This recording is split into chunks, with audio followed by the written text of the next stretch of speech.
Up next on the SRI 360 podcast. Lendlease is a globally integrated real estate company with operations around the world. And probably at its core, they're a leader in shaping cities. They've been recognised as an award-winning organisation in creating urban precincts, new communities, leading workplaces, and also civic infrastructure. They have built up recognition of having exceptionally high sustainability standards. To create places where communities thrive and where individuals thrive, by definition, they need to be sustainable. They need to make a positive contribution that goes well beyond just the commerce or the economics. 8 out of the last 9 years, one of our funds, office funds, has been the leader in the world. From the investor perspective, it is the preeminent measure of integrated ESG performance and success globally. The SRI 360 podcast, presenting world-class investors and experts, passionate about improving the world and making high-performance returns through unique ESG, impact, and socially responsible investments. Here's your host, Scott Arnell. Hey everyone, in this episode I am speaking with Micah Schulz, and that's spelled S-C-H-U-L-Z, and Micah is head office for the Lendlease Group's investment management, and he is based in Sydney, Australia. Lendlease is a globally integrated real estate company with operations around the world and is a recognized award-winning leader in shaping cities that create urban precincts, new communities, leading workplaces, and civic infrastructure. Micah is responsible for driving strategy, innovation, and performance across the team and managing 27 Australian office assets totaling over 18 billion Aussie dollars in value. Previously, Micah was a fund manager for Lendlease's 6 billion Aussie dollar Australian Prime Property Fund Commercial. Prior to Lendlease, he was assistant fund manager for Investa Property Group's flagship wholesale office fund, ICPF, and was a fund manager at Centuria Capital. Micah holds a Bachelor of Business Management in Real Estate and Development from the University of Queensland and a graduate diploma in Applied Finance from Kaplan Professional. I had a great time speaking with Micah. I learned a lot about the sustainably built environment, and I hope you will too. And now, please meet Micah Schulz. You're in Sydney, right? Yeah, that's right. You're from Queensland. You're born and raised there? Yeah, so I was there as a child all through my school and university years. And then I met my wife at university and she moved to Sydney for work. And I followed about 6 months later and I've been in Sydney ever since. Where in Queensland were you born and raised? It's a town called Mullaney, which is about an hour and a half drive north of Brisbane. And about half an hour from the coast. So it's part of the Sunshine Coast region, but it's more of a hinterland kind of dairy farming area.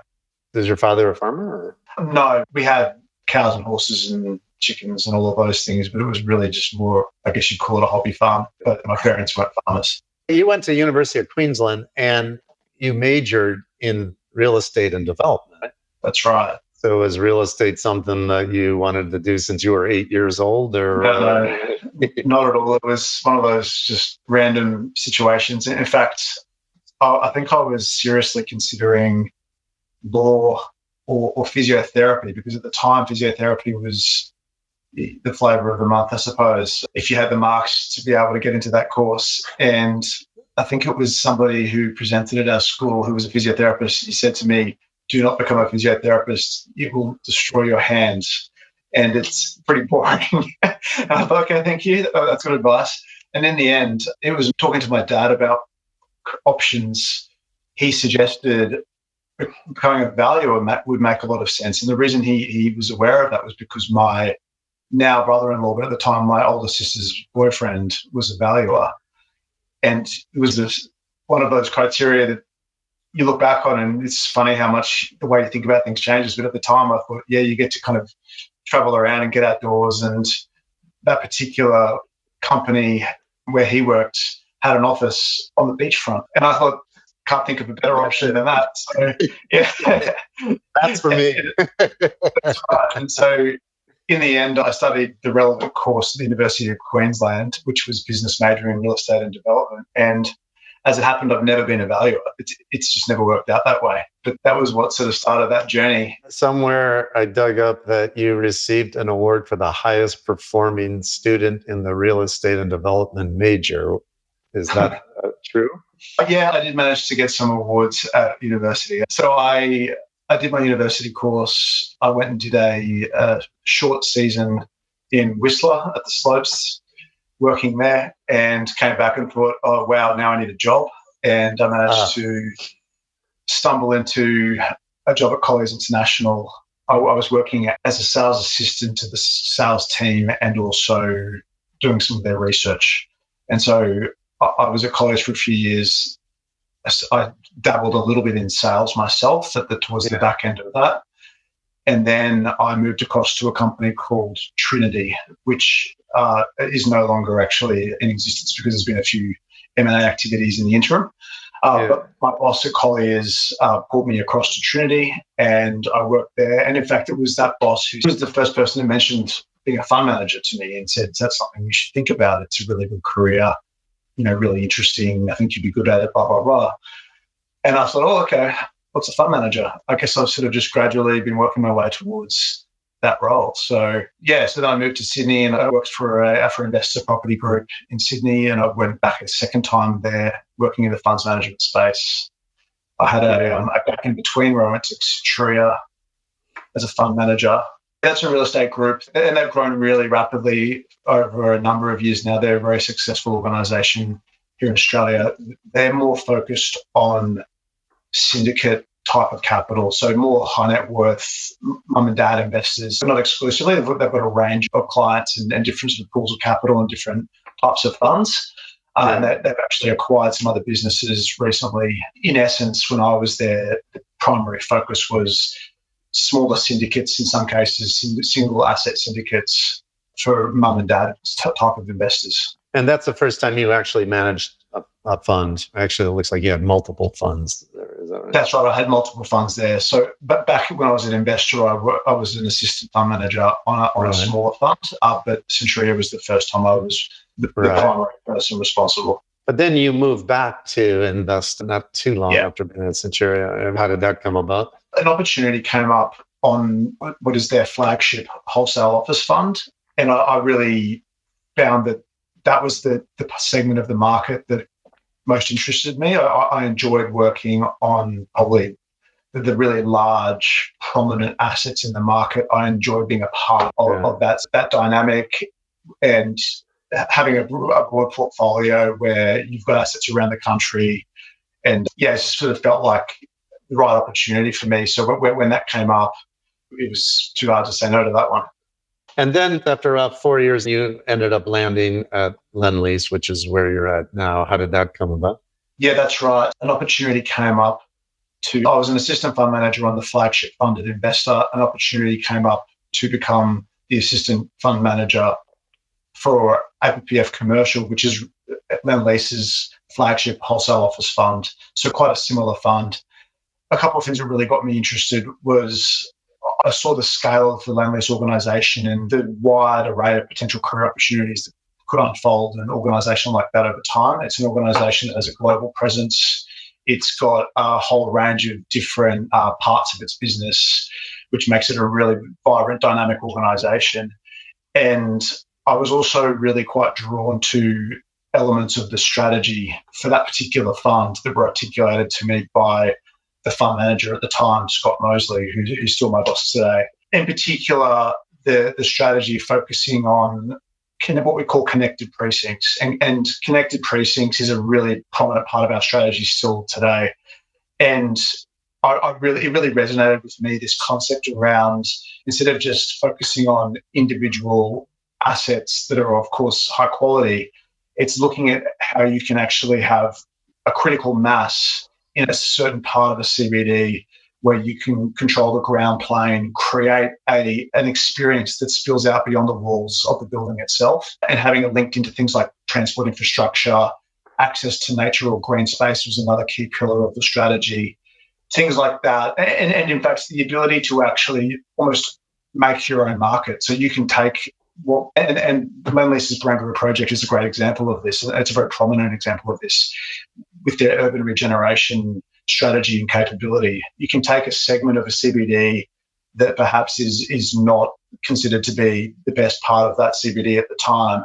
But if you have the expertise to overhaul that location, deliver exceptional quality assets at scale, bring in placemaking capability, you can completely transform the profile of that part of the CBD and its surrounding area, in fact, and you can effectively reset the market in that part of the city.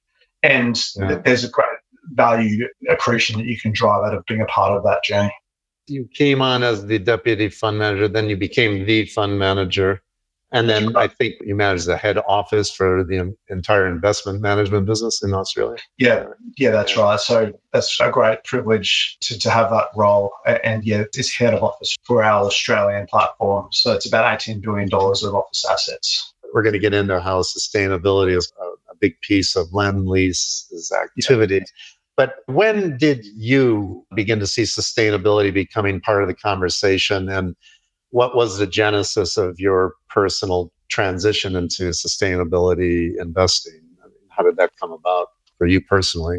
Yeah, I think Australia has been a global leader in the sustainability space for commercial real estate or for real estate. So I suppose I had the benefit of that being something that was existing in the background when I was earlier on in my career. Probably became something that I started to more tangibly think about and learn about when I was probably at Investor working on that as assistant fund manager on their flagship fund.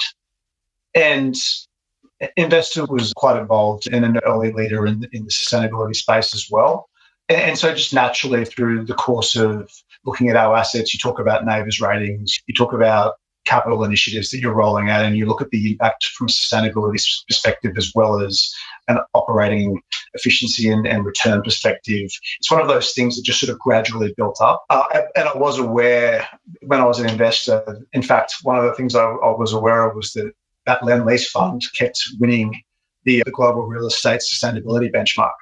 And I was very aware that Lendlease was a very prominent sustainability leader in the Australian market and indeed globally. So it wasn't just sort of a dramatic moment, but I would say that it was something that sort of built up gradually. I think, in fact, another influential element was there is an investor in the market here called the Clean Energy Finance Corporation, which is a government-sponsored entity, and they actually have a mandate to invest in an impactful way where they can affect change. Yeah. I dealt with them as an investor while I was at Investor Property Group, and then I've dealt with them subsequently, and they're an investor in our fund at Lendlease. And that actually kind of forced me to lift my knowledge capability just in the way that I had to interact with them in terms of having some proficiency in sustainability, and also how that fed into more general investment considerations. So maybe to start out with, could you just give me a high-level introduction, an overview of Lendlease? Yeah, sure. So Lendlease, to try and summarize it, Lendlease is a globally integrated real estate company with operations around the world. And probably at its core, they're a leader in shaping cities. And they've been recognised as an award-winning organisation in creating urban precincts, new communities, leading workplaces, and also civic infrastructure. And through all of that, they have built up recognition of having exceptionally high sustainability standards. So Lendlease has about $40 billion in funds globally. And in Australia, that's about $28 billion worth of funds under management, of which I think, as I said earlier, $8 billion is office. And probably one of the other key elements in terms of Lendlease's focus is that, or it's really their mission statement, is that it's creating value through places where communities thrive. And I think that's a really powerful underpinning that sits behind what Lendlease delivers. And that includes the focus on sustainability and social benefits, because to create places where communities thrive and where individuals thrive, by definition, they need to be sustainable. They need to make a positive contribution that goes well beyond just the commerce or the economics. Your AUM, how does it divide up globally? Historically, Australia has been very dominant. It still makes up the lion's share of our assets under management. But I would say that the proportion, or the relative growth that we've seen in recent years has probably been more skewed to offshore. There's been very significant projects in Europe and in the US in particular. And I guess that's one of the benefits of being a globally diversified organisation, is that the business can flex in and out of different markets at different times, depending on opportunities that arise and market conditions. Lendlease has the reputation as one of the most sustainable real estate funds out there. You were ranked the most sustainable in Australia across office, retail, industrial, retirement living in the most recent GRESB real estate assessments. Yeah, in fact, it's 8 out of the last 9 years. One of our funds, office funds, has been the leader in the world out of all applicants. And I think at the moment we're up to something like 1,500 participants. From the investor perspective, it is the preeminent measure of integrated ESG performance and success globally. And it was indeed an investor-founded initiative. And so we're very proud of that continual track record of performance. Your founder, Dick Dusseldorp, is quoted on your website saying that companies must start justifying their worth to society with greater emphasis placed on environmental and social impact rather than straight economics. Your company lists 4 guiding principles on the site, and the 4th is sustainability. And you have 5 strategic priorities. One is which leadership and sustainability. So it's obviously in the DNA in your shop. Can you explain why sustainability is so important to Lendlease as a firm? Yeah, absolutely. I think, as you say, we've been fortunate to have Dick Dusseldorp as the founder of the organisation. And I think that quote that you just read out was from 1973 or so. And so when you stop and pause and reflect on it, that's quite remarkable. It's just so far ahead of his time in saying that and recognising that. I mean, you'd expect to hear that kind of language from all sorts of CEOs these days. And it'd be fascinating to hear what he would say today, which I would like to think would be something very progressive and future thinking compared to what's kind of the sort of consensus narrative in the market today. So that is part of our DNA. And at its core, I think it's just a recognition of a win-win philosophy in business, which really does pervade the way we think about it. And if you get the right outcome, or you align yourself with positive environmental and community and social outcomes, then that should not cut against delivering a commercial outcome for your investors. You have something called the sustainability framework. Can you explain what the sustainability framework is? How do you use it? Yeah, so the sustainability framework is really a powerful guide of our focus. And it aligns with us being one of the first property organisations to be a PRI signatory, which I think was back in 2007. But essentially, we maintain a responsible property investment policy, which is regularly updated. And you alluded to it earlier. In 2019, in our refresh, we had 3 key imperatives, which each have a related environmental or social focus area. So sustainable economic growth, vibrant and resilient communities and cities, and healthy planet and people. Those were those 3 key imperatives. And then in 2020, we added some more acute measurable sustainability targets, which include being a 1.5 degree aligned company and creating $250 million of social value by 2025. And we use that as a really strong guide or criteria to assess our investment decisions. And I would add that we have our own responsible property investment strategy for our funds as well. And we use that to measure investment opportunities and how we're performing across our existing portfolio as well. Somewhere around the 2000s, Lendlease delivered the 30 The Bond, which was Australia's first 5-star Green Star as-built office. And then around 2010, you delivered Darling Quarter, which was Australia's first 6-star V2 Green Star building. And then around 2013 or so, you signed the UN Global Compact. In 2014, you started measuring energy emissions, water and waste, and publishing that.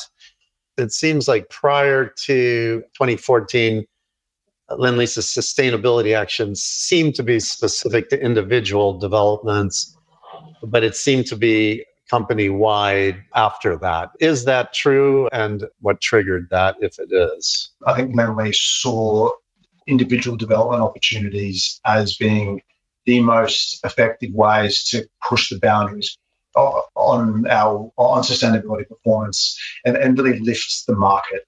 And I would add that the best opportunity to make a material impact is at the start under design and construction.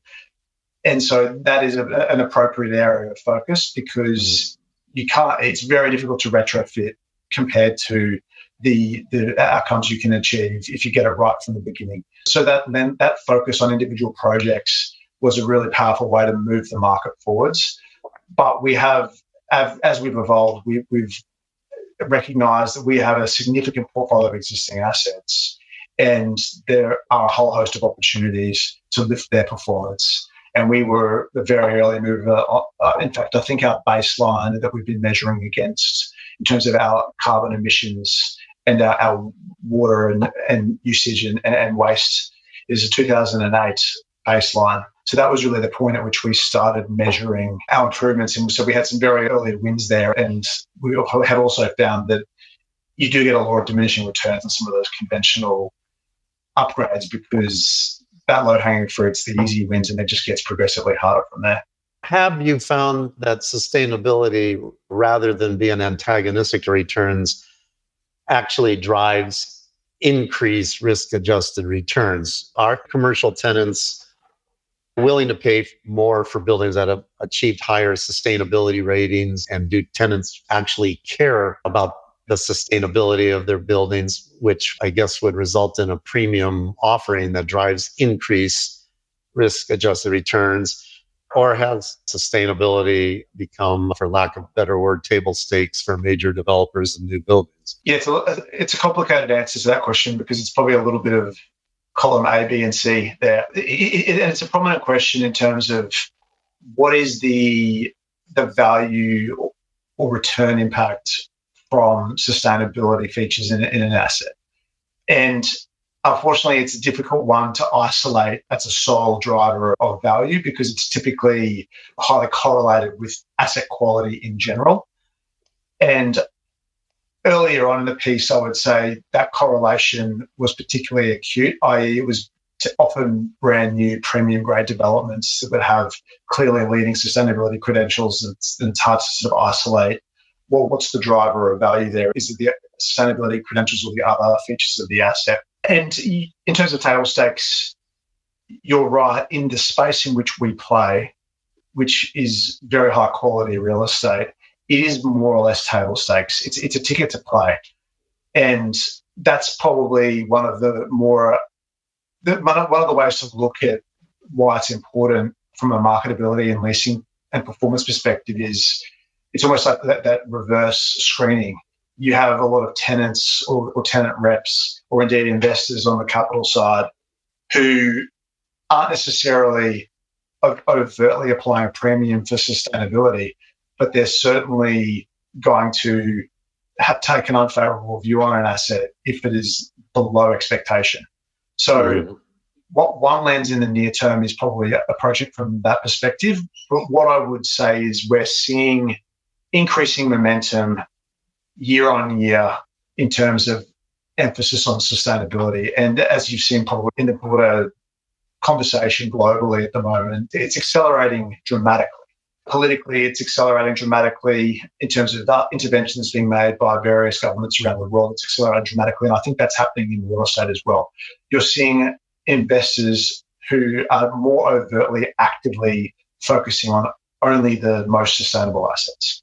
And whilst it's hard to say, well, that investor paid a 10% premium because it's sustainable, it's probably not that acute. But what it is, there's significant competitive tension because this asset is so sustainable. Whereas if it wasn't, there would likely be a handful of those potential buyers who have just dropped out because they're focused on something that's more compelling. From the tenant perspective, it's probably similar in that each individual tenant or investor as well, I should add, but each person is different, right? So the way they measure or value something is very individual. But in aggregate, if you could look at the broader trend, there is clearly more and more emphasis on sustainability credentials in terms of the buildings that tenants will occupy. We're seeing more and more organisations overtly having their own ESG criteria and their own level of accountability to their investors or to their staff even. And so they're being held to account in terms of the decisions they're making on spaces that they choose to occupy. And, everything goes into the mix. Costs or rental level and location and other amenities are also really important to tenants. But all I can say is the importance of sustainability is rising through that broader pool of different criteria that's used in a sort of a matrix sense to assess different alternatives that are available. And the other thing to add on the value of sustainability, because it's something we think about a lot, is how does that value manifest on a risk-adjusted basis and on an absolute basis for our investors? Because our job is we want to be sustainable. We see it as a win-win, but we are also highly accountable for the raw performance that we can deliver for our stakeholders. And I break it down into a few categories. You've got sort of the overt value metrics that are very common in the market around cap rate or initial total return expectations. But then you've got a lot of qualitative factors that play through at different points in an asset life cycle. You've got the brand of the asset, you've got the tenant comfort, you've got the engagement that you can offer to customers who occupy your assets in the way you communicate with them and you share what you're trying to achieve in your assets. All of these little things feed into advocacy and loyalty from customers and from tenants. They feed into competitive tension, which supports rents that you can achieve. And you've got the aspect which I would call operating efficiency, where if you are performing efficiently and sustainably, you tend to be performing in a more economically successful manner. And probably the final piece, which is at the back end, is risk. And that's risk associated with resilience for climate impacts that might emerge in the long term, but also risk of obsolescence, where we're seeing the pace of change and the minimum expectations for how an asset performs shifting so dramatically that if you don't act proactively and make sure that you're doing what you can to position yourself for those future shifts, then your obsolescence risk is heightened. And that has a significant financial cost at the end of the day, even if it's not something that can be really clearly identified in a quantified sense right now. Bill Gates says you can't talk about climate change without talking about concrete and steel. So I'd like to drill down a little bit below the surface and discuss the impact of building material on climate change in terms of embodied emissions and solutions out there. Could you give me a bird's eye view of the negative impact of real estate on the environment, and maybe give me some basics at the micro level, the impact of the built environment, both in terms of human well-being and social impact and the environmental? Yeah, sure. So you're absolutely right that the impact of embodied carbon in the built environment is a very significant contributor to the world's carbon emissions. In fact, transport, manufacture, and manufacture of building materials accounts for approximately 10% of the world's carbon emissions. So clearly there's an amazing opportunity there to make a big difference. In our sector, it is essentially cement, steel, and aluminium, which are the key products that contribute to embodied carbon. And those are products that we're working really hard to decarbonise in our business, but we've got to recognise that we've got a long way to go. So one of the first steps for us is actually putting that flag on the hill in terms of absolute zero carbon neutrality and using that very ambitious target, one which we haven't fully mapped out granularly yet, but use that as something that can drive changes in the supply chain for real estate. And we're really passionate about and excited about the opportunities that exist in that space. On a related note, timber is a really interesting opportunity. As you might have seen, we have used timber for several projects now around the country and, in fact, the world. And it's a really exciting area to shift the dial on embodied carbon, because obviously there's the carbon capture in the timber, which it's about a 24% reduction in upfront embodied carbon relative to a comparable asset that's built in a conventional sense. And if you include sequestered carbon, that actually shifts to about 48% of embodied carbon. So quite a dramatic impact. And added to that, there are other benefits associated with timber as well, in terms of things like biophilia outcomes, which research suggests has a really positive impact on comfort and experience for individuals in a well-being sense. It's also quick and quiet to construct, and it is suitable for more varied soil types that might not be able to have borne the weight of concrete used for traditional forms of construction. I saw somewhere that Lendlease committed over the last 10 years to mass timber for sustainable construction. Can you explain how you actually use it in your developments, and why are you champions of this construction material? And is it just plain old timber, or are these somehow new composite materials, or what is it? Yeah, I won't get the technicalities right, but it is composite materials, cross-laminated timber, where there's a laminate that is used with the timber materials, and it's a very hardy construction material. I wouldn't say for our scale developments we've used material amounts of timber to date, but the technology is evolving, and with each new project we're able to achieve larger scale than we had previously. But to date it has had a bit of a different and quite a uniquely attractive offer for the market in terms of the configuration, because you typically have more columns and different sort of floor plate spans. But it does create a really unique aesthetic, which is really well received by our customers that use those assets. And so for an example is we've used it at Barangaroo with International House and Barangaroo House, which are two low-rise buildings that sit at sort of the doorstep of the three major towers that have been built in the more conventional sense. And there's a really nice complement there in terms of a differentiation of product and a demonstration of the opportunity that exists ahead of us for this product. So I think you'll see more and more integration of timber into projects going forward, and you may indeed see opportunities where you have a bit of a hybrid in an individual building where there's elements of the structure that are conventional concrete and steel, but you might have infills in between where you have timber in a way that you can kind of manage the structural integrity, but also ultimately improve the quality of the product and the embodied carbon that's in the overall life cycle for the product. What were the buildings you were describing? Barangaroo House and International House, both at Barangaroo.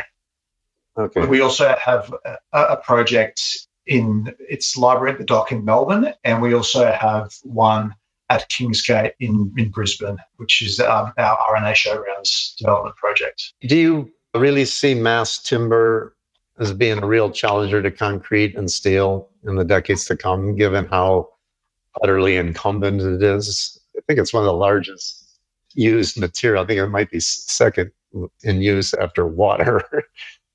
Yeah, it's hard to predict. I think its proportion of the overall mix is going to increase, would be my guess.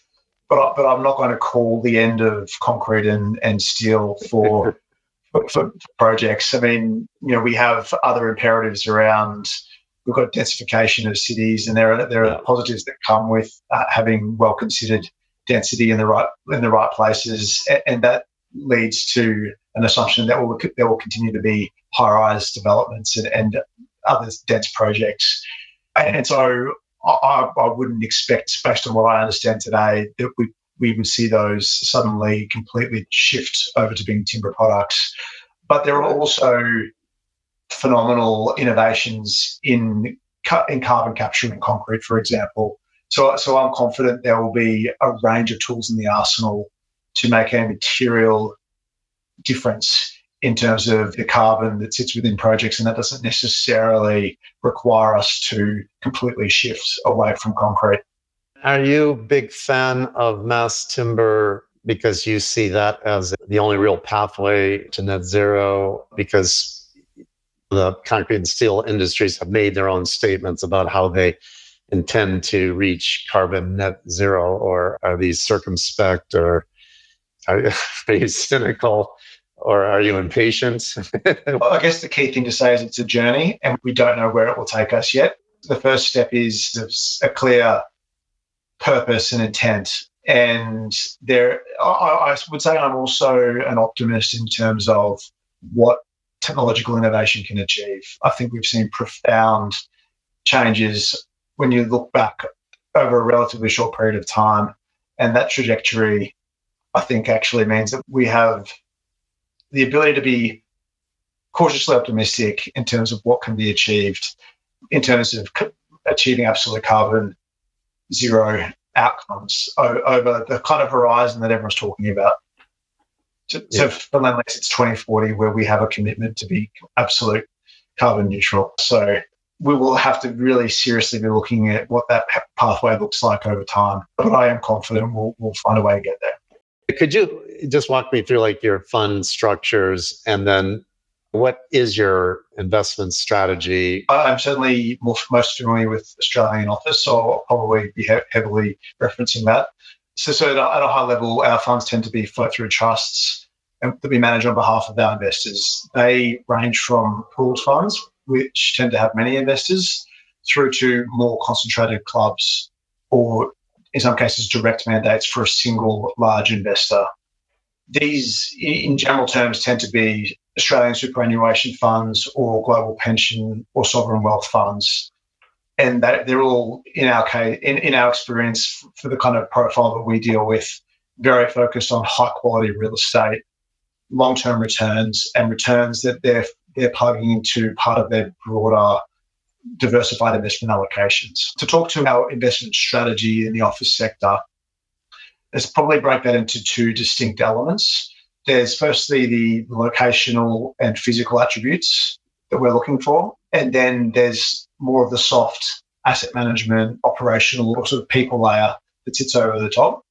So on the physical side, we focus on major gateway CBD markets that we believe have strong economic dynamism and diversity, and are therefore have the sort of the virtuous cycle of growth and also resilience in terms of depth of market, and being sort of having deep pools of capital and being less volatile.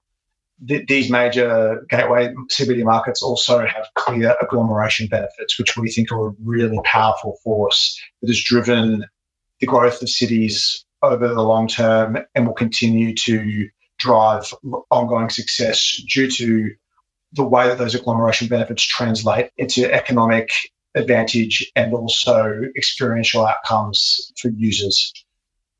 Within these markets, we are heavily focused on, as you would be no surprise, on sustainable assets, and also assets that we consider healthy and technologically enabled. And there's an interplay between those three themes. And as I said earlier on in this conversation, we're very heavily focused on what we call connected precincts, which are assets that are embedded into a broader precinct place identity that our customers can connect with, in the sense that it offers a ground plane that they can see and feel and connect with, that offers a sense of experience and amenity that really adds richness to, in the case of office, the place where they go to work and where they're trying to juggle a whole bunch of things in their lives in terms of being productive and being employed, of course, but also satisfying other needs, whether it's services that they need, health services, other amenities that they need, or in the social sense in terms of places where they can connect with others and experience restaurants and other events in a way that just adds that sense of richness. I just want to make sure I understand what you're saying.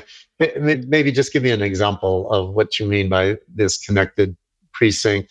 And when you're saying customer right now, you're talking about the tenant as opposed to the investor. Yeah, when we talk about customer in the context of our assets, we tend to be talking about the tenant, and indeed, to take that through to its end conclusion, it's actually the underlying occupier, because our philosophy is that if you deliver an amazing experience for the physical occupier, then the tenant will be driven by that experience. And we're seeing it's an environment where more and more organizations are acutely aware of the need to deliver productive outcomes and healthy outcomes to their staff, and they need to attract and retain the best talent in their organizations. So that link between customer outcome and organizational or tenant decision is a lot tighter than it may have been in the past. We talk about it a lot, but probably one of our best examples is the Barangaroo Precinct in Sydney CBD, because it was so transformational. It was previously a sort of a rundown dockland area on the periphery of the city, and it's been completely transformed into a vibrant precinct with significant office space, with world-class retail amenity, with world-class residential accommodation, and there's also now a lifestyle amenity that's been built further down with a hotel. It has parkland. It has a really diverse range of food and beverage offers, of service offers. It's got gyms, it's got childcare, it's got medical facilities. And when you walk around the streets of Barangaroo, there's a really positive vibrancy and just sense of excitement and buzz that makes it a fantastic place to be. And added to that, we've got the harbour right there on our doorstep, which brings that element of access to nature. There's parkland being progressively delivered as a part of the broader Barangaroo Precinct. And it also has fantastic transport infrastructure connectivity back into the railway station, to ferries, to bicycle routes. So when you tie all that together, it's a really rich experience for the customer. And it's been well recognised as such with a whole host of global awards. We think that's a really good representation of our strategy in action. Are you primarily acquiring existing buildings, or is it primarily all new construction, or is it a mix? It's a mix, but I would say a key competitive advantage we have is the fact that we're plugged into a leading global developer. So we have the unique ability to have early visibility on new projects that Lendlease is developing. And we have a pipeline agreement in place, which means we have the first look at those opportunities.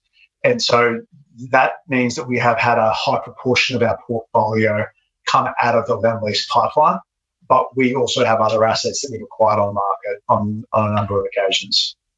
There was one other important piece in our strategy, which was, because I was talking about physical attributes then, there's also the asset management or the operational layer over the top, which has been a big focus of our strategy shift when we updated our strategy in 2019.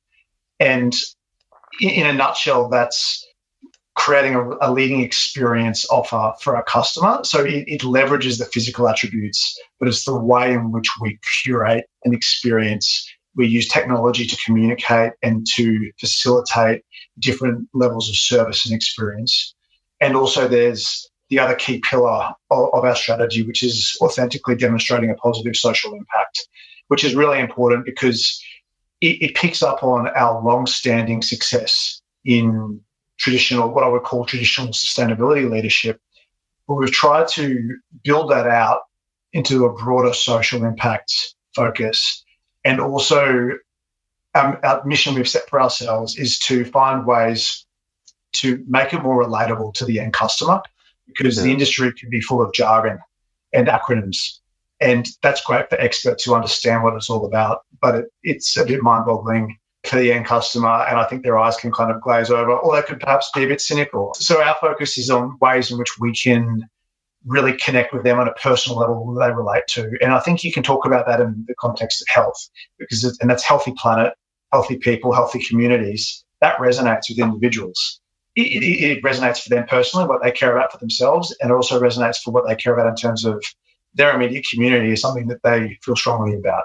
And the planet, is, of course, is what they feel strongly about, but they want to understand in a more kind of relatable, tangible sense what we're doing to help that concern. You mentioned that you use technology to communicate to enhance the experience. Could you give an example of that? Yeah, so a prominent example for us is what we call our tenant customer portal, which is branded WorkLife. WorkLife is a term that we trademarked actually when we went through our strategy refresh in 2019. And that's the brand for our communication portal.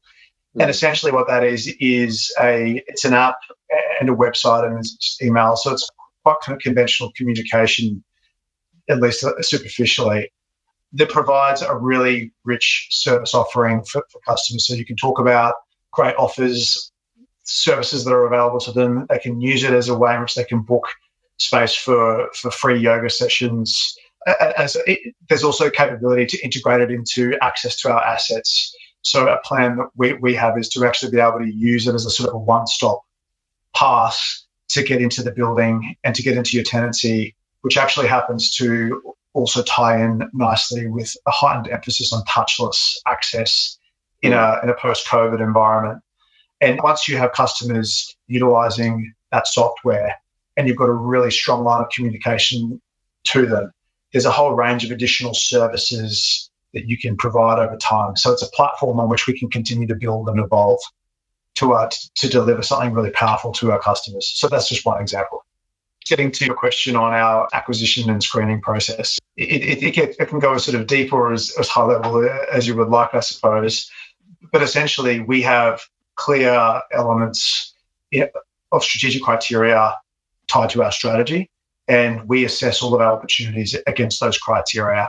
So there's probably more conventional measures around looking at the quality of an asset. You can look at the grade, you can look at the location, look at risk around tenant concentration, expiry profile, vacancy, etc. But then probably the key overlay for us is thinking about some of these longer term developments that might not be immediately in focus for the broader market. One of those areas is sustainability. Another area is this belief we have in the vibrancy of precincts and creating really powerful customer outcomes, because we, as I said earlier, we believe that if you get it right for the end user, they will have high loyalty and advocacy to the product. They will lobby the decision makers in their organizations to stay in that location and maintain access to all of those really valued services and experiences. And so we look at some of those more subtle elements in investment opportunities to measure whether we think that they will be best-in-class assets that will perform ahead of the market through the cycle. And then in terms of the way that we do our due diligence on an opportunity, we go through the whole gamut of financial analysis, sensitivity analysis. Articulating our strategy is a really important element in all of that. And then obviously you have to review market dynamics and form a view on what the outlook is for the market and where this particular opportunity sits within that context. And we go through a very rigorous governance process to ultimately proceed with an acquisition. So we go through due diligence committee, we get a whole host of sign-offs from functional leads within our organisation who are responsible for different elements.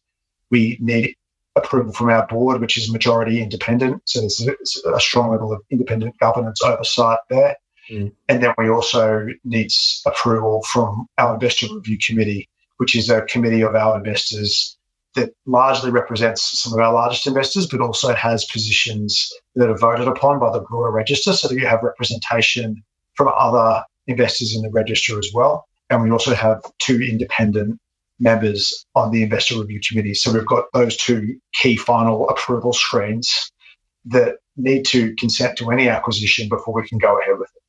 How do you measure impact? Financials probably more straightforward, and that's where probably the key drivers of a view on what the return outlook for an asset is to look at the rental profile for that asset, where it sits in the market, and take a view on how you think that will perform over the 10-year horizon that we conventionally would look at. And in large part, there's a conventional approach where you look at the market, you benchmark where you think rents should sit, where other key assumptions should sit, and then you overlay what I would call tilts based on qualitative factors that you believe in. So there's a reason why you think an opportunity is compelling, or there's attributes of that opportunity that should be compelling based on your view.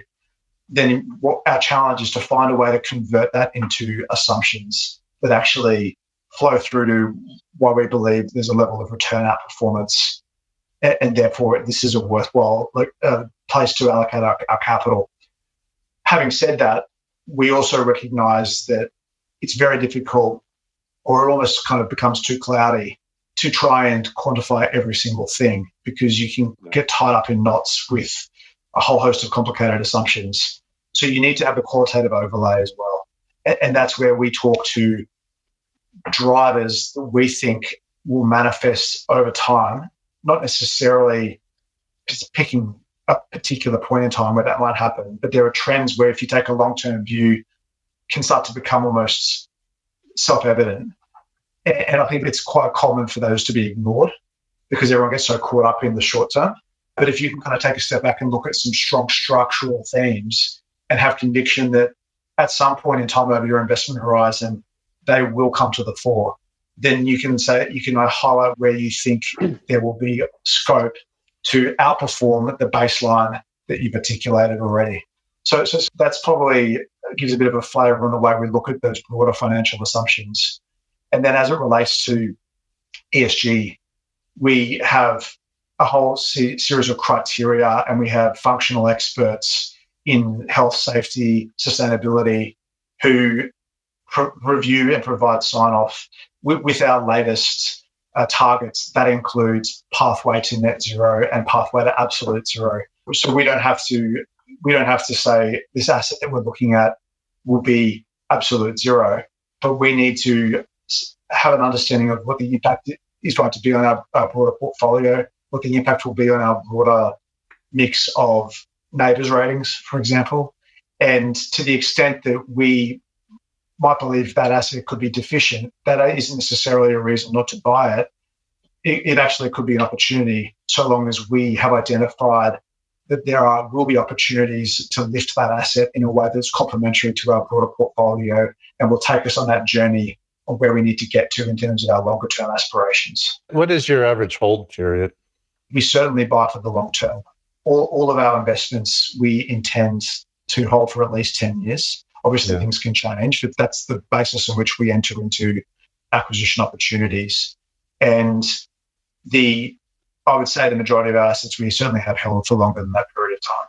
Then we have post-acquisition reviews that we do for our board as well. So a few years after an acquisition, we'll actually run some analysis and line up all of the assumptions that we articulated at the beginning and measure how we've performed against those, and also any qualitative takeouts that we can learn from how things might have diverged compared to what we expected, which is a really valuable process to hold ourselves to account, but also to learn and iterate our behaviours so that we can grow and improve for the next opportunities that might come our way. Would you be able to give me an example of an investment that you can describe how it came into your office? What was the situation, and maybe the headline of how you analyzed and what the result was that you were going to achieve, and then how did it come out at the end? An asset that we acquired and we just recently reviewed was 2 Melbourne Quarter, which is a part of the Melbourne Quarter Precinct in Melbourne CBD. We already own 1 Melbourne Quarter as well. We did our post-practical completion review, which we kind of do about a year after the asset's complete, quite recently. Yeah. And what we did is we basically went through what were the rents we thought we'd achieve, what was the returns that we articulated for ourselves, what were some of the areas in which we set targets for ourselves. And an example there is when we first started to negotiate that acquisition, there was a 5-star neighbours rating target on it. And we negotiated that we would be targeting a 5.5-star neighbours rating. So then what we had to do was go through a review process to work out what the pathways would be to lift the neighbours rating. And voltaics on the roof is just one example. Automated blinds on the facades is another example in terms of some initiatives that we applied to lift the neighbours rating. And so basically in the review, we looked back and said, well, we made a commitment to spend capital to investigate pathway to get ourselves to a 5.5-star neighbours rating. How did we go? And we've demonstrated that we have achieved above a 5.5-star neighbours rating within the budget that we set ourselves. We've also looked at rental performance, leasing performance against expectation. And one of the other key areas is looking at what are our learnings from the process, because acquiring a development is a particularly complicated way to acquire assets. There's a lot of contractual documentation. There's a lot of things that emerge through the development phase of the project, which can throw some curveballs up. And that's not necessarily curveballs for us as the buyer. They can also be curveballs for the developer, but there's contractual interplay that you need to navigate with all of that. Yeah. But as a consequence of that, we found a number of opportunities where we need to establish from the outset communication patterns that can help you to anticipate things with more lead time, for example, because often something will come up, there's a contractual obligation to notify, but you rapidly find that you've run out of time to respond appropriately if you just stick to the contractual timeframes. And it's in everybody's best interests to have earlier communication and collaboratively work out how you're going to solve whatever the problem might be, or take advantage of whatever the opportunity might be. Let me shift gears now. Who are your typical investors? Our typical investors they're generally long-term capital pools that are taking carriage of retirement money, if I had to summarise in a nutshell. So generally that's Australian superannuation funds, which is our local term for pension funds. There's a lot of global pension funds as well that are very active in investing in Australian real estate, either directly or through vehicles like the ones that we manage. And there's also sovereign wealth funds that again, are looking for high-quality long-term opportunities. So those are probably the key pools. Insurance companies is another one I should add to that mix. Do you see any significant increase in limited partner interest investing with you because of your leadership in sustainability within real estate? Yeah, I do. I do see that as a key capability that we bring to the table, and one that is increasingly valued. The other area that I think we have a unique advantage is the fact that we can provide brand new, large-scale opportunities, which tends to be what is of interest to significant global capital. If they come from a partnership with Lendlease, they basically get access to that best-in-class capability to deliver high-quality developments and deliver them with world-leading sustainability and technology, I should add. There's this plethora of different ratings and labels for energy use and building sustainability across different dimensions in the real estate industry. Yeah.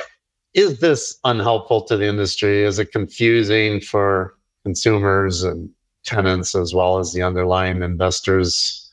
And if so, what solution would you like to see in the marketplace? Yeah, I think the terminology is well understood and valuable in the sophisticated end of the market for real estate and sustainability experts.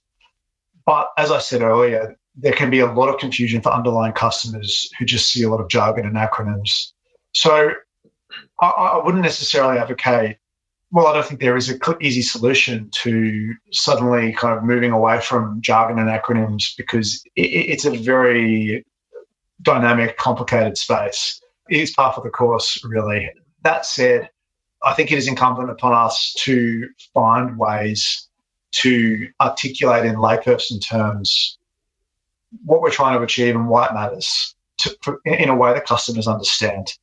And so that is something that we're really focused on. As I said earlier, it's actually a key part of our strategic thinking as it relates to that part of our strategy.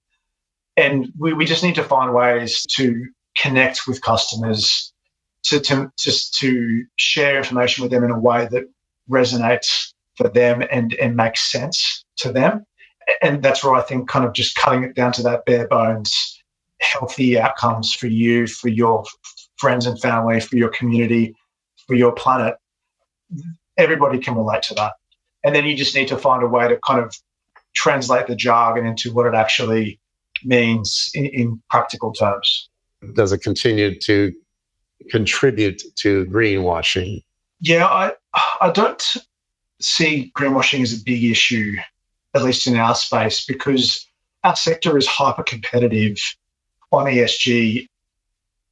There can be the risk of focusing on kind of the label and the marketing benefits instead of actual benefits. But because of that competitiveness and also the rigor of our ratings and also the ever increasing sophistication of tenants and investors, it means that what everyone is pushing from a marketing perspective is actually resulting in genuine bottom line impactful outcomes. There can be a little bit of it around the margins, I'm sure. I don't want to be complacent about it, but I really do believe that it's taking us to the right place and it is authentic. There's real tangible benefits, and because of that competitiveness in our marketplace, it's really pushing everybody to achieve real outcomes. The other thing I would add is the industry is not just hyper competitive; it's actually hyper collaborative as well.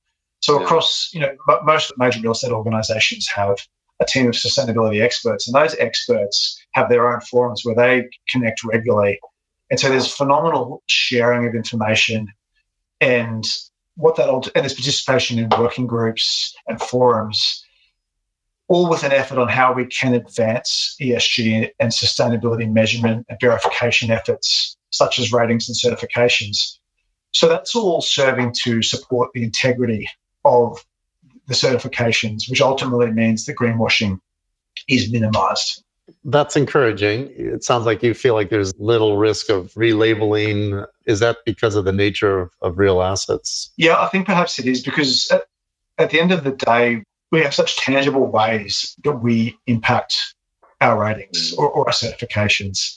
By contrast, you look at the financial space where there are green bonds, for example, which are valuable, of course. And in fact, we are actually in the process of setting up a green bond for ourselves. But it's a bit more disconnected in some cases, where there's a green label and some of the criteria that's used to validate that label might be a bit sort of disconnected. And I think it's probably even more disconnected in non-real estate segments of the market. But in our direct space, we're ultimately reducing emissions, we're reducing waste, we're reducing consumption of water. We have tools that measure things like health scores in our assets based on very tangible items that are tested. And so that's all real. It's pretty hard to fudge that. You must be aware more than most developers of the global supply chain dependencies on nature. I think the UN estimates that to be around 50% of global GDP. The built environment is responsible for nearly 30% of biodiversity loss globally.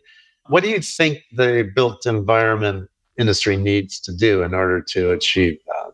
I think the industry needs to commit to sustainably sourced materials. And so to do that, we need third-party credible credentials so that we can make sure that we're actually confidently doing that. The key way to achieve that. And you need that verification and credibility across the supply chain. So it's no easy task. I'm very open to admit that's the challenge. I think we've already seen significant demonstration of a will to make that happen over time. The other area more sort of close to home is we need to keep pushing to find opportunities to incorporate habitat into building design. And examples that we have with that in our portfolio include things like green roofs and walls in our assets. And green roofs in particular, I think, are a really interesting opportunity where we've trialled something at Barangaroo House, which is that cross-laminated timber building in Barangaroo, where we've got a green roof that has been set up with where there are solar panels as well to support biodiversity in this CBD location. And that's been measured through the presence of native bees, which is really great to see. And it's also demonstrated really clear benefits to the building performance as well, in terms of it reduces peak runoff from heavy rainfalls. It acts as additional insulation to the building. So there are a whole host of performance benefits, as well as environmental and natural environmental, I should say, benefits from initiatives like that. And I think it's the kind of thing we'll see more and more with the innovation that's continually rolling out in the market. Is it objectively quantifiable? what you're achieving with that? I guess that's always a question, is because you know that the incentives are to report numbers that are going in a certain direction, right? Yeah, I mean, there's obviously incentives that guide behaviours, and you can be a bit cynical about those in the short term. But ultimately, as a means to an end, taking a longer term horizon, I think it ultimately is positive. If I look at our green roof, for example, it's one small patch of roof in a big city, really. It's not like it's going to make a big difference, but it's a first step. And it's amazing how these things that can start off as novel ideas can gradually build and then reach a tipping point where suddenly it's mandated for every project. Or even if it's not mandated, it's a market expectation for every project. And so I think it is actually powerful when you look at the power of this innovation in the short term and how that can, over a medium-term horizon, actually ultimately build up to create a dramatic impact. What role do you see that technology plays and will play in furthering the real estate industry's sustainability objectives and driving social and environmental impact in the future? Yeah, I would say probably one of the most significant areas that will impact everything, not just sustainability, but is very important for sustainability, is data. It's such a fundamental building block to understanding how things work and how changes can result into outcomes. We have a digital business at Lendlease called Lendlease Podium, which is an end-to-end digital platform providing property and construction industry insights. It's quite new in terms of a property company having that kind of aspiration and capability. And a big focus for Podium is understanding data and ultimately looking at how we can get into the space of autonomous buildings. And that includes technologies like digital twin modeling, where you can use those insights to design well from the outset because you've been able to game out scenarios and find errors digitally before you've actually physically constructed something. So that ultimately reduces waste and optimizes performance efficiency. There's also, in a similar vein, smart management systems that you can use for built assets that allow you to parse data, interpret impacts, integrate into other technology around weather forecasting, for example, and in real time adapt in a way that dramatically improves operating efficiency and therefore has a big impact on emissions and waste. So I think this space is a really exciting space, and the rate of change is phenomenal. Yeah. And that is one of the things that makes me optimistic around the magnitude of improvements that we'll be able to see over the years ahead. In a similar vein, just technological innovation in general is running at such a rapid pace and with such a profound impact that that's what puts me in the camp of being cautiously optimistic around our ability to actually deliver on what, at first glance, are very ambitious objectives around things like carbon neutrality.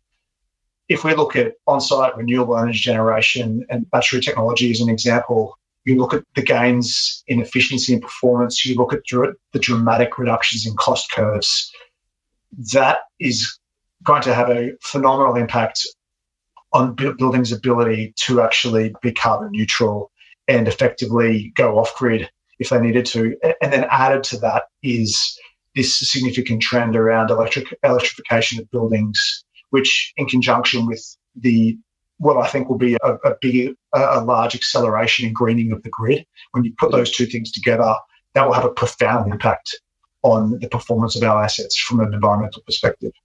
Micah, you've been very gracious with your time. I've just got a few last rapid fire questions. Just give me whatever comes to your mind, or feel free to take a pass if nothing comes to your mind. If you had to name the one most important challenge in the sustainable real asset space at this time, what would it be? It would be tackling embodied carbon in materials. That's the most important challenge for real estate, I think. What do you know now about sustainable real estate investing that you wish you knew when you started at Lendlease in 2016? Probably just the importance of fighting as hard as you can on a new project to get in there early when a building is being designed and developed and push those boundaries as hard as you can. It's so easy to value engineer initiatives out for a whole host of reasons. And retrofitting is just so much more expensive than getting it right up front. And the market's moved so quickly that you're amazed to look back and go, I thought we were being so ahead of the market, but now it just feels like it was almost essential that we did that. And I think that's an important lesson that I've learned through experience over time. When you started in 2016, was there anything that you thought was really important then, and now in hindsight, you realize you learned that it isn't? I guess one small example is something like cogen in our assets, when now we're dramatically pivoting to electrification, which just highlights that sometimes you don't get it right when you're trying to be market leading. What cogen is? Cogeneration. So that's where you've got plant on site, typically using gas. Yeah. It's generating heat and electricity, which was, a really market leading initiative in a number of our projects some years ago. But it's sort of become redundant, I guess, with the shift into electrification to work in coordination with the green grid. You don't have to name names, but can you describe to me an example of an investment that you were convinced of at the time that it ticked all your boxes, but in the end it didn't turn out, it went pear-shaped, and what was the lesson learned from that experience? Thankfully, I don't have any investment regrets that come to mind from my time at Lendlease. A private organisation I can think of is an investment in Perth, a very high-quality asset. We did a significant amount of research into the market. The market had some challenges, but we felt the quality of this asset would see it through. But at the end of the day, the broader market dynamics just kind of overwhelmed the quality of the asset itself.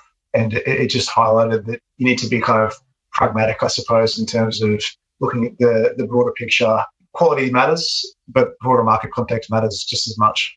And now the converse of that, was there an investment that you either had some level of skepticism at the time that you invested, or maybe you passed on it, and in the end it turned out way better than you thought, and either you were pleased you invested, or if you had passed on it, you regretted that you passed on it, and what was the lesson learned from that? Yeah, well, one that's a relatively recent memory is we passed on an asset in Melbourne due to COVID. So the asset is Melbourne Quarter Tower. It's part of the Melbourne Quarter Precinct, where we already own two other assets. We're big believers in the quality of the precinct. We simply felt we had to pass because we were in the eye of the storm with COVID. We felt like the risk reward just didn't quite stack up. Now, with the benefit of hindsight, we can see that we should have taken that opportunity. But nevertheless, that was one where I look back now and I do have regret. Okay, you have regret, but was there a lesson? What did you take away from that? Yeah, I'm probably being a bit harsh on myself because COVID was a unique circumstance. But I suppose in only a matter of months, observing the way that dynamics were playing out around the world, we became what I would still say was an early mover in the local market in terms of having optimism around the market dynamics and around the recovery, and probably a bit more of a realistic appreciation of the power of stimulus and how that offset what were some probably more traditional reasons to be conservative and fearful. I think at the time, I might be hard on myself, we could have perhaps just gotten onto those realizations a bit earlier, and in conjunction with taking a long-term view on the quality of the asset and its relative attributes, i.e., if it turns out things went wrong in the market, well, this asset still would have been relatively well positioned over the long term, albeit with some short-term challenges. It's that kind of lesson learned. So it's not a clear-cut lesson, I guess, but there's still things to learn from it. Probably more relevant in real assets because, as you say, in the end of the day, you've got a real asset, right? And that's right. It's a bit more dodgy playing the game with financial assets. Somebody wants to get into the sustainable real estate investment space, and I'm probably talking about someone who's a lot younger than me and probably younger than you. How would you advise them to get into the business? Like, where would you say they should cut their teeth? My perspective is you don't need to be an expert to have a big impact. And in fact, and this is certainly from my own experience, you can have a big impact not being schooled in sustainability, but having a curiosity and a willingness to learn about things like environmental impacts, technological changes, shifting social trends, and really just an open mind, looking around corners at some second order impacts that might be playing out if you just sort of take a step back and don't get too caught up in the short-term noise. The other thing is working with experts, being open to and hungry to find really high-quality expert advice. I think if you do this, you can bring insightful knowledge into day-to-day investment, business and customer decision-making and really make a massive difference. And I guess from that perspective, you've also got the benefit of being able to connect at a layperson level. I think because I have to sort of force myself to translate technical sustainability information that I don't always perfectly understand into layperson terms from my own brain, it at least means that when I talk to somebody else who's also a layperson, I can kind of give that interpretation. That said, if you want to get into sustainability as a career, which I think seems like a very astute career move, I would suggest focusing on a way to package sustainability expertise up with really practical building operation or investment expertise, so you can connect your skills to what I would call the pointy end of the investment decision-making process. So you're not sitting on the side as somebody who just understands everything about sustainability but doesn't actually get the real world process where change will be affected. Listen, I think we've got to the finish line. You've been extremely gracious, Micah, with your time. I've learned a lot. I commend you and Lendlease for the work you're doing and pushing the envelope in that space. I've really enjoyed meeting you, and good luck. And thanks, Scott. You too. We'll be in touch, okay? All right, thanks. You've been listening to SRI 360. If you enjoyed it, please hit the like button and subscribe to get future episodes. You can find an archive of all previous podcast interviews and more articles and information on SRI, ESG, impact investing, sustainable investing, and socially responsible investing at our website, sri360.com. If you'd like to read more lessons learned from world-class SRI investors, get a copy of Scott Arnell's book, Sustainable and Responsible Investing 360. It's a must-read for anyone wanting to know more about investing for positive social, environmental, and ethical impact, all with market financial returns. These are the stories and tactics of those leading the way as sustainable and responsible investing goes mainstream. Sustainable and Responsible Investing 360 is now available in hardcover, ebook, and audiobook format wherever books are sold.